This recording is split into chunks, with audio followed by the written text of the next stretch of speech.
6번 완전 경쟁인 엑스제 시장에 참여하고 있는 모든 기업의 장기 총비용 함수 LTC는 Q의 3승 마이너스 10Q 제곱 플러스 35Q로 동일하다. 엑스제의 시장 수요가 QD는 400 마이너스 10P 플러스 M인 경우 다음 가 나에 대한 답으로 옳은 것은 단 LTC는 개별 기업의 장기 총비용, Q는 개별 기업의 생산량이다. QD는 시장 수요량, P는 가격, M은 상수이다. 6번 문제는 완전 경쟁 시장의 장기 균형에 관한 문제가 되겠습니다. 장기 균형에서의 기업의 수와 장기 균형에서의 시장 가격에 대해서 묻고 있습니다. 완전 경쟁 시장 장기 균형 조건은 다음과 같습니다. 가격이 장기 평균 비용과 같고 그리고 동시에 장기 한계 비용과 같다는 조건을 만족해야 되는 것이 완전 경쟁 시장의 장기 균형 조건이 되겠습니다.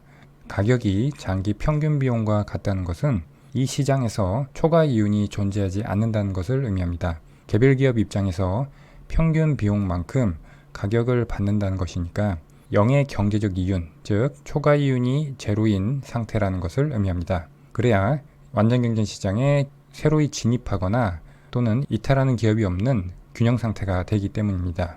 그리고 가격이 장기 한계 비용과 같다는 조건은 이윤 극대화 조건 P는 MC의 장기 버전이라고 생각하시면 되겠습니다. 그리고 평균 비용과 한계 비용이 같다는 것은 한계 비용이 평균 비용의 최저점을 아래에서 위로 관통한다는 점을 생각해 보면 완전 경쟁 시장 장기 균형 가격은 장기 평균 비용 곡선의 최저점에서 결정된다는 것을 알 수가 있습니다. 그래서 우리는 먼저 LAC를 구해보면 문제에서 장기 총비용 함수 LTC가 주어져 있고 이것을 개별 기업의 생산량 Q로 나눠주면 그것이 장기 평균 비용이 되겠죠. 그래서 이 식을 Q로 나눠주면 이와 같이 장기 평균 비용 함수가 도출이 되고요.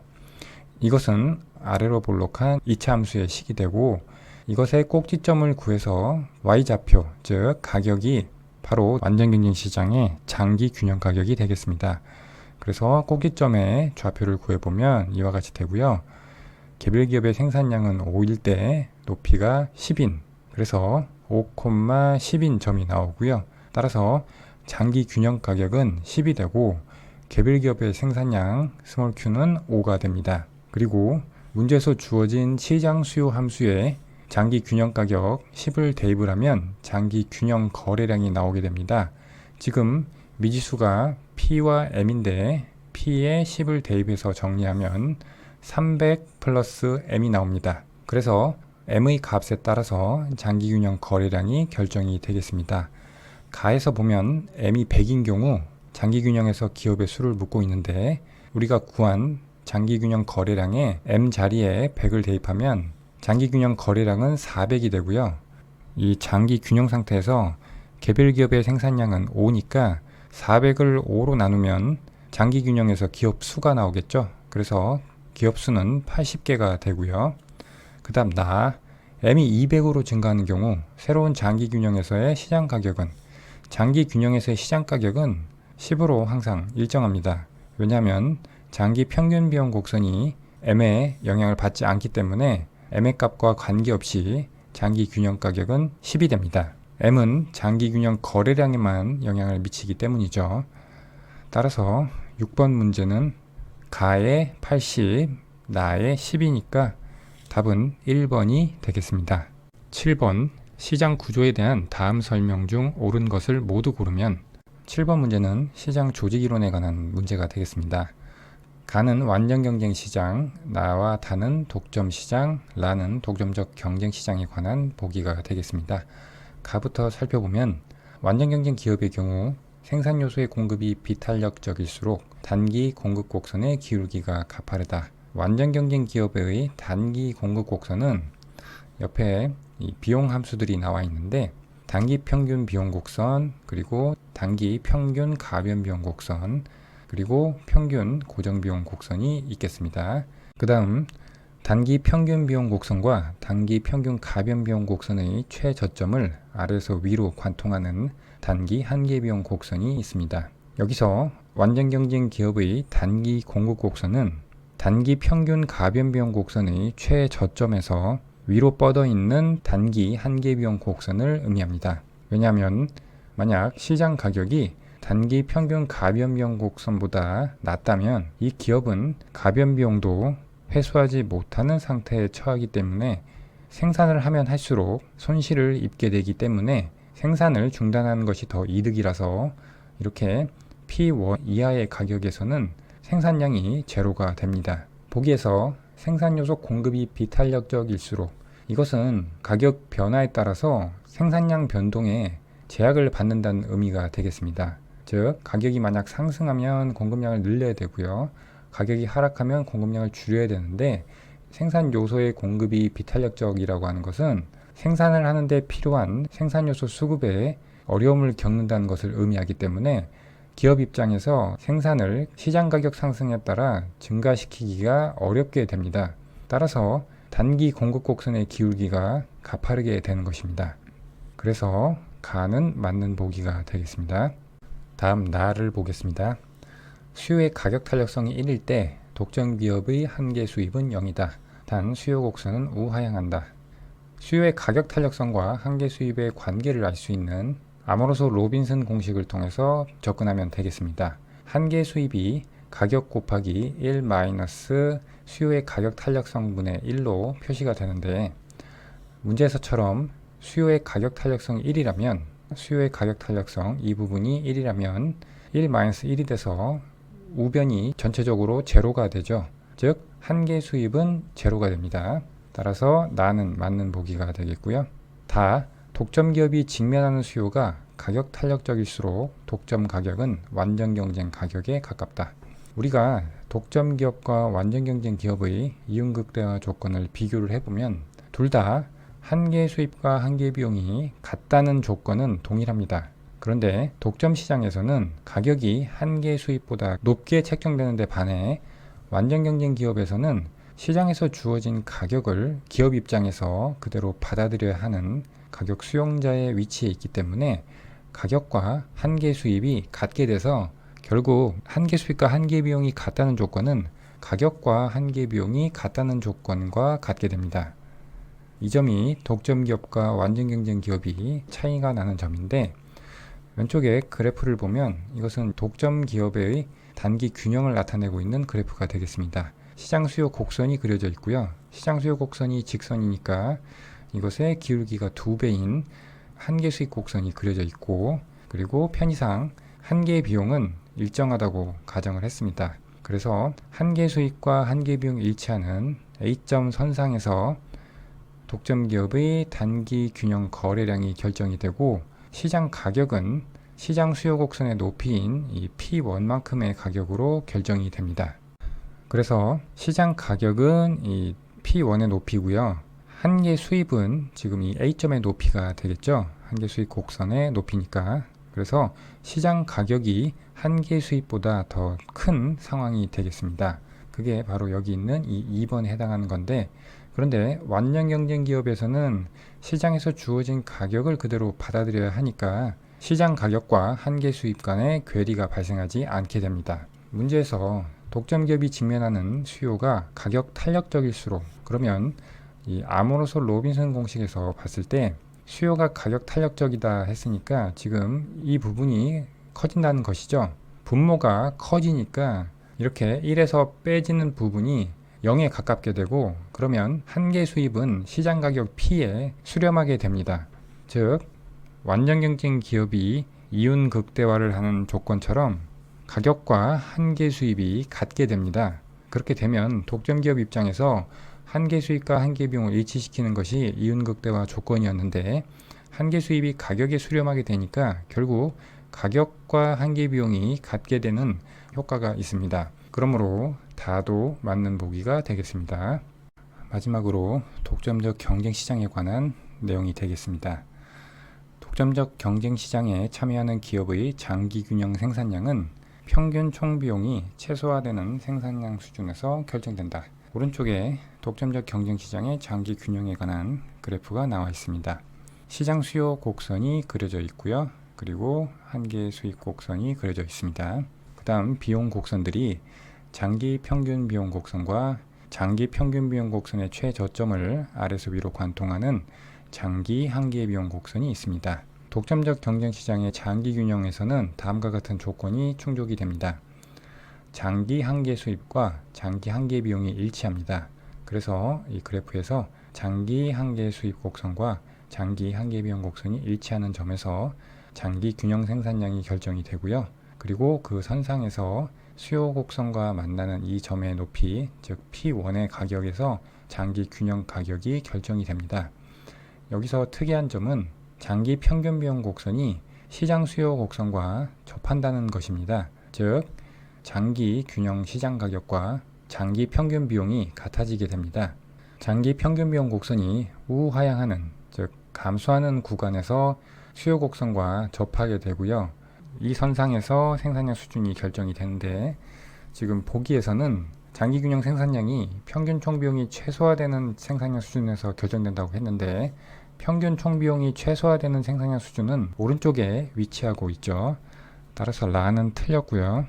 따라서 7번 문제는 옳은 보기인 가나 다를 나타내고 있는 4번이 답이 되겠습니다.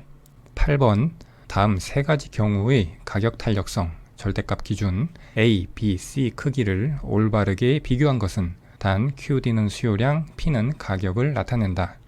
8번 문제는 각각의 경우의 수요의 가격 탄력성을 구해서 비교하는 문제가 되겠습니다.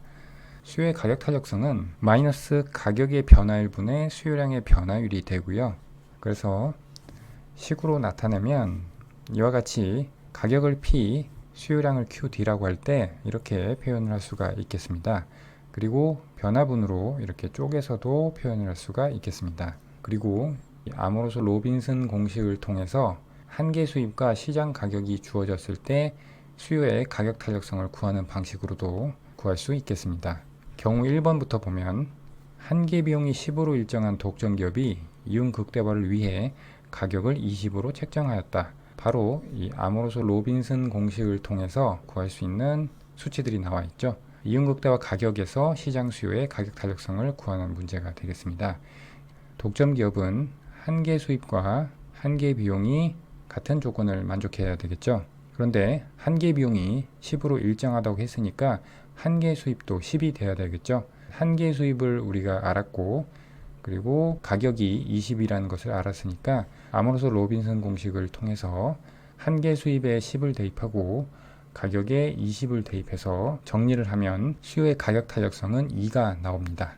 두 번째 경우 시장 수요가 직선의 식으로 주어졌고요.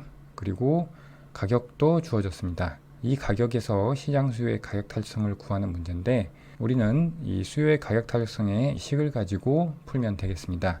먼저 시장 수요의 식에 가격 10을 대입을 해서 균형 거래량 30을 도출을 하고요. 그러면 이 식에서 P와 QD를 확인을 했고, 그 다음 마이너스 DP분의 DQD를 구해야 되는데, 이것은 시장 수요 식을 전미분을 해서 마이너스 DP분의 DQD를 구하면 2가 나옵니다. 그래서 구한 수치들을 이 식에 대입을 해서 정리를 하면 시장 수요의 가격 탄력성 B는 3분의 2가 나옵니다. 마지막 경우 3인데, 소비자 값의 X에 대한 지출액은 X제 가격에 관계없이 일정하다 되어 있고요. X에 대한 소비자 값의 수요의 가격 탄력성을 구하라고 했습니다.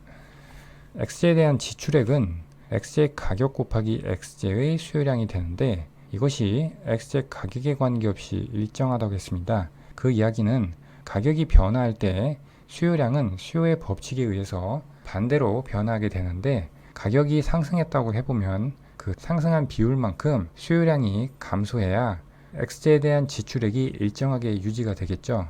그것은 수요의 가격 탄력성의 식에서 가격의 변화율과 수요량의 변화율이 같다는 것을 의미하고요. 따라서 시장 수요의 가격 탄력성은 1이 됩니다. 그래서 우리가 세 가지 경우의 수요의 가격 탄력성을 다 구했죠.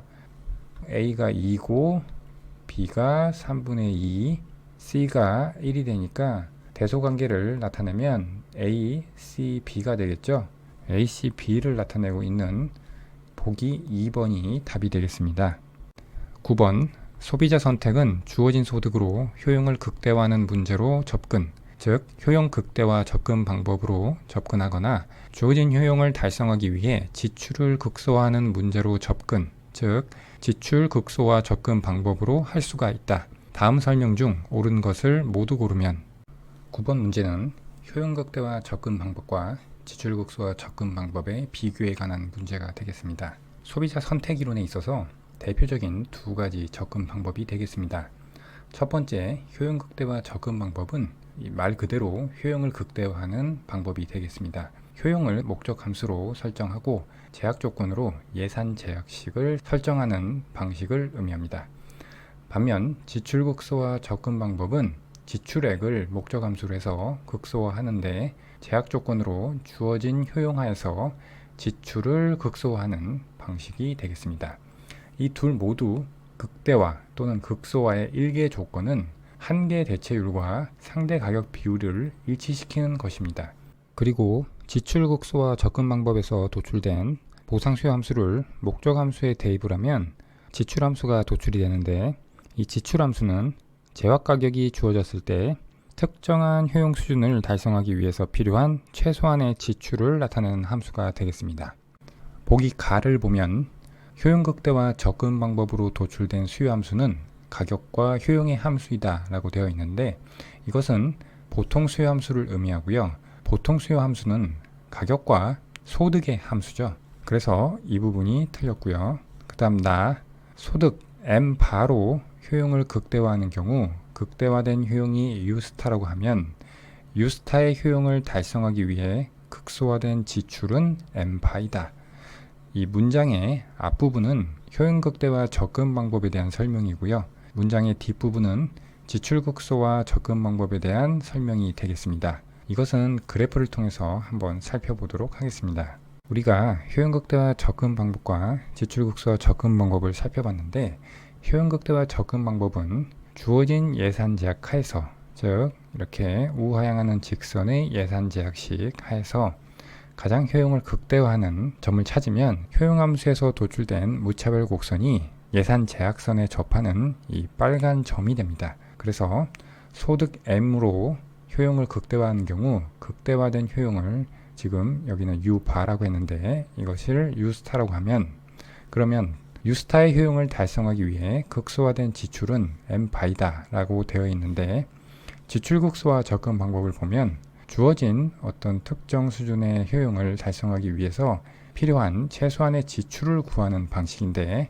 그것은 효용이 U 바, 즉 문제에서의 U 스타라고 주어졌을 때 이 효용을 달성하기 위해 극소화된 지출은 바로 이 예산 제약선이 됩니다. 즉 효용 극대화 접근 방법과 지출 극소화 접근 방법은 접근하는 방식의 차이일 뿐이지 결국 이 두 가지 방법은 서로 쌍대적인 관계를 갖고 있다는 것을 알 수가 있습니다.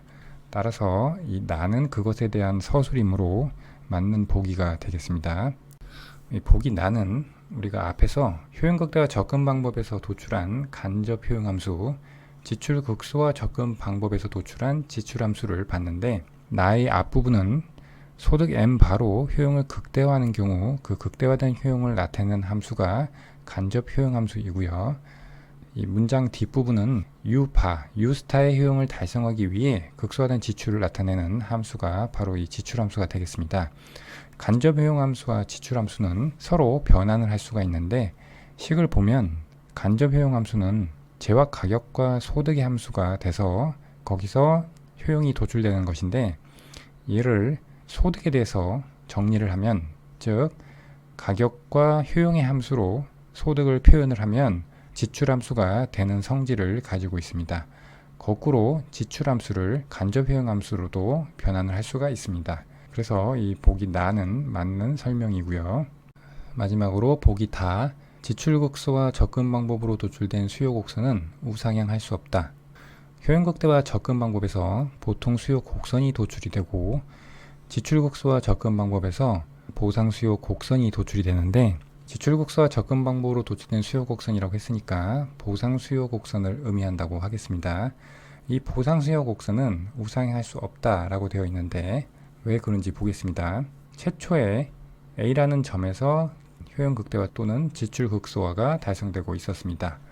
여기서 X제의 가격이 하락했다고 해보겠습니다. X제 가격이 하락하면 예산 제약선이 시계 반대 방향으로 Y축을 중심으로 회전을 하게 되겠죠.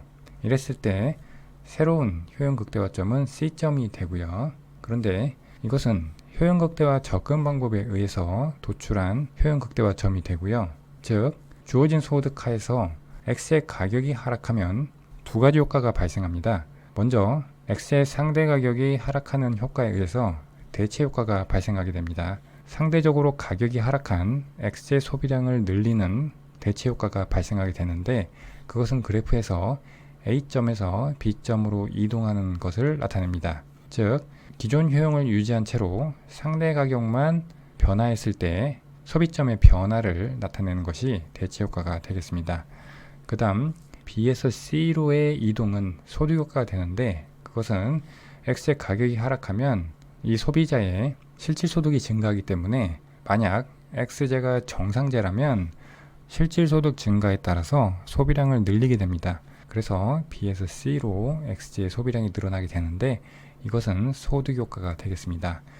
그래서 효용 극대화 접근 방법으로 수요 함수를 도출을 하면 X제 가격이 하락했을 때 소비점이 A점에서 C점으로 이동하게 됩니다. 그런데 지출 극소화 접근 방법으로 수요 함수를 도출을 하면 이 방법은 효용이 고정된 상태이기 때문에 U0 바로 고정된 상태에서 상대 가격이 변한 효과만 반영이 되게 됩니다. X의 가격이 하락했을 때 U0 바라는 효용을 유지한 채로 상대 가격만 변화한 예산 제약선이 이 무차별 곡선에 접하는 B점으로의 이동 이것만 반영이 되게 됩니다. 즉 지출 극소화 접근 방법을 통해서 도출한 보상 수요 곡선은 대체 효과만 존재하게 됩니다.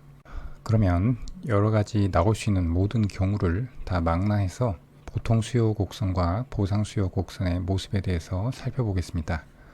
크게 X제를 기준으로 X제가 정상제, 열등제, 그리고 기펜제일 때, 그 다음 마지막으로 X제와 Y제가 보완제일 때 이렇게 네 가지 경우로 살펴보도록 하겠습니다.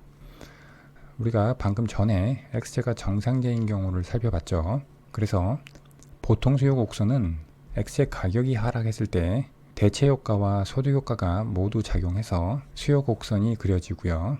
하지만 보상 수요 곡선은 주어진 효용 수준 하에서 지출을 극소화하는 소비점이 되기 때문에 대체 효과만 가지고 수요 곡선이 그려진다는 것을 확인을 했습니다. X제가 열등제로 되는 경우도 X제가 정상제인 경우와 크게 다르지 않습니다. 보통 수요 곡선이야 대체 효과로 X의 수요량이 늘어나지만 소득 효과에 따라서 X제가 열등제니까 실질 소득이 증가했을 때 오히려 소비량이 줄어드는 효과 때문에 옆의 X제가 정상제인 경우에 비해서 가파른 모습을 가지게 되고요.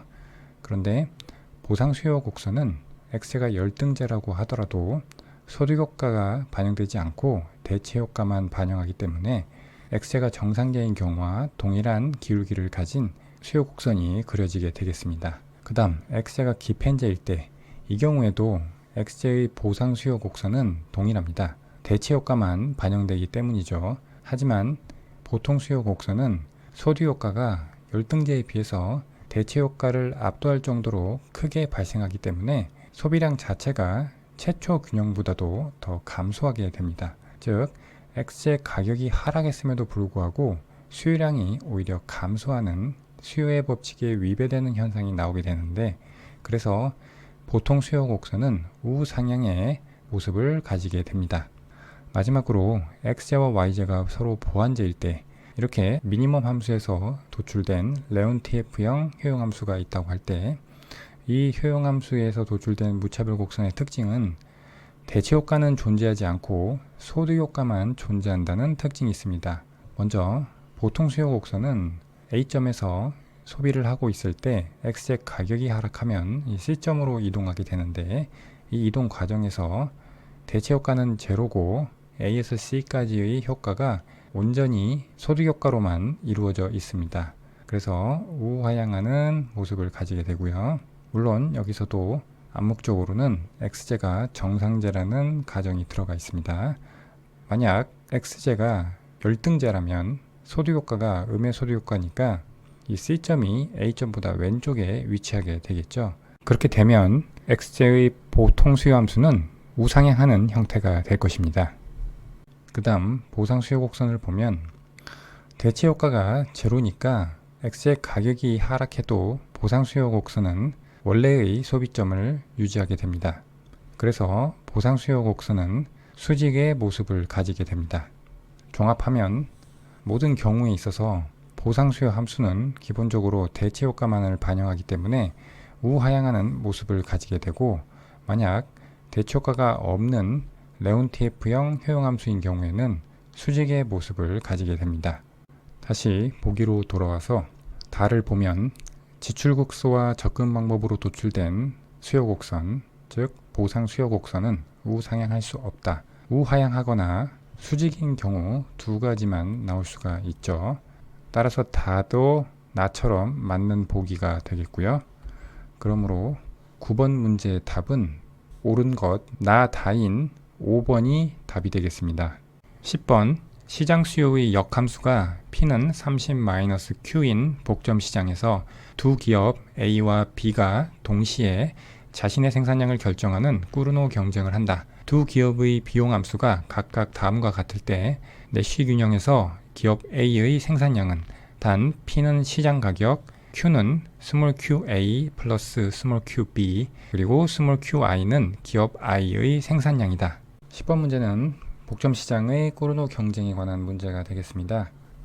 전형적인 문제이고 주어진 두 기업의 총 생산 비용이 다른 형태를 가지고 있다는 점만 변형이 된 문제가 되겠습니다. 꾸르노 경쟁 모형의 균형은 내시 균형이 되는데, 내시 균형이라고 하는 것은 내시 전략의 짝을 의미하고, 내시 전략은 상대방이 주어진 전략에 대한 최적 전략을 의미합니다. 그래서 상대방의 전략, 여기서는 수량 경쟁을 하고 있으니까 상대방이 정하는 수량이 상대방이 주어진 전략이 되겠죠. 그것에 대하여 최적인 전략, 자신의 생산량을 정하는 것이 내시 전략이 되겠습니다. 이 내시 전략은 개별 기업의 이윤을 극대화하는 문제를 풀면 도출이 됩니다. 먼저 A 기업의 이윤식을 세워보면 가격 곱하기 수량 마이너스 총 생산 비용이 되고요. 가격 자리에 시장수의 역함수를 대입을 하고, 그리고 여기서의 Q는 A 기업과 B 기업의 생산량의 합이니까 이렇게 변환을 할 수가 있고요. 그러면 이렇게 도출한 기업의 이윤 함수를 A의 생산량 QA로 편미분을 해서 0으로 놓고 QA에 대해서 정리를 하면 이와 같이 되고요. 이것이 A 기업의 내시 전략을 나타내는 식이 되겠습니다. 즉 상대 기업인 기업 B의 생산량, 즉 기업 B의 전략이 주어졌을 때 기업 A의 최적 전략을 나타낸다고 하겠습니다. 마찬가지 방식으로 기업 B 같은 경우에도 이윤식을 세워서 QB에 대해서 편미분을 해서 0으로 놓고 QB에 대해서 정리를 하면 이와 같이 기업 B의 내시 전략이 도출이 됩니다. 이 두 식을 연립해서 나온 값이 결국 내시 균형이 됩니다. 계산을 하면 A의 생산량은 5가 되고 B의 생산량은 10이 됩니다. 문제에서 A의 생산량을 물어봤으니까 답은 3번이 되겠습니다.